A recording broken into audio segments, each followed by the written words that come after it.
Hi everyone, Antoinette here. Are you an introvert who has had problems setting social boundaries with other people, either because you don't want to come across as rude or when you have tried to communicate your need for boundaries, people just misunderstand? Well, today I'm going to give you a 4-step process for setting social boundaries that has worked well for me. Because remember, as introverts, we don't just want solitude time. We actually need it. We are sensitive to too much dopamine, to too much external stimulation. We need those times of solitude and quiet to really optimize our energy battery.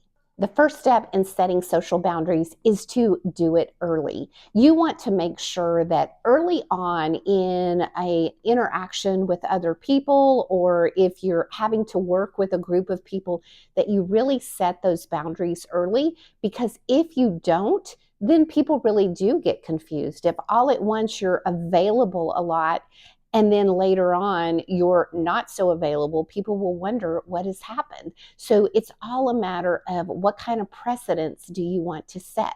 Let me explain. Let's say somebody is texting you very frequently, or they're coming by your house or your apartment very frequently, and you're available for them, responding to their texts quickly. Then you're setting a precedence, you're setting that expectation. And over time, if you realize that that is not sustainable, that if you haven't set that precedence early, then it really will confuse the other person. They really will think that something is wrong.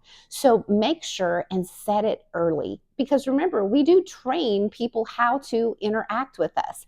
If people think it's okay to come by unannounced, then they will continue to do that. If people think that it's okay to pop in your office or text you at all hours, then they're going to continue to do that as long as you are responding. Maybe somebody is wanting to spend a lot of time with you. Maybe their expectation is that every weekend or every day that you're going to see them. And if you do that in the beginning, then once again, you're setting that precedence. So to really think about, what do you want your boundaries to be early on that are sustainable over time, and then set those boundaries early. Now let's get on to step number 2. Step number 2 is communicating your boundaries, actually letting the other person know. For instance, if you see somebody somewhere and you know that it's going to be a long conversation because they like to talk a lot, maybe they like to tell long stories, and you know in the beginning of your interaction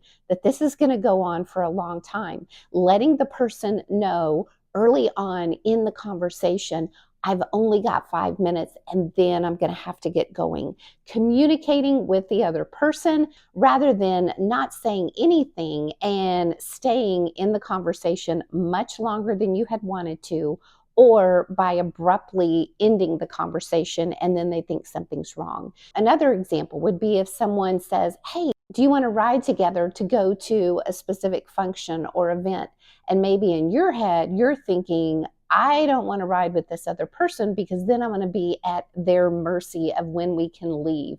So to be able to communicate with the person early on, no, I'm going to go ahead and take my own car, or I'm going to meet you there. That way you won't be caught in the situation later because you've communicated on the early end.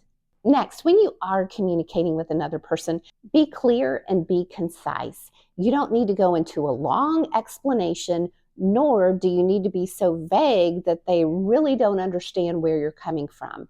You can say something like, I've got to get going. Or maybe somebody does show up at your house unannounced, and to be able to say early on, I'm only going to be able to visit for about an hour because I'm really tired and I've got a lot of stuff going on tomorrow.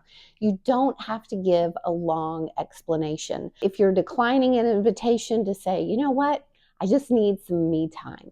One of the things I've started telling people is I need an introvert break. And people know that that means I want to be alone. It doesn't mean that they need to come with me. It means I want my alone time. And once you start doing this over time, hopefully they will come to realize that it's not about them. It is about you just needing those boundaries. You see, when you go into a long explanation, it starts to sound like you're trying to justify your reason for establishing these social boundaries. And you don't need to justify it. You need to communicate it, but you do not need to justify it. It is something that you need. You don't need to justify it. You don't need to defend it. Now, before I get to the next one, if you do have someone in your life who's not giving you that space, I have a video that you can share with them, and it gives 4 ways that you can give an introvert space. And be sure and check that out above and in the description below.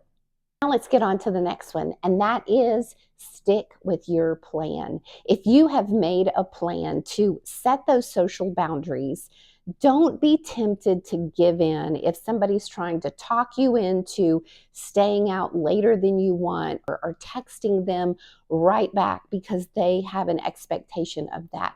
Stick to your plan, because if you don't, then number one, you are going to get socially exhausted and it's not going to be sustainable. And over time, you can start building a resentment to that other person and being irritated with yourself as well because you didn't stick to your plan. Remember, by maintaining these social boundaries through this 4-step process, then it's going to help you show up socially when you need to. It's going to help you show up with more energy and with a better attitude.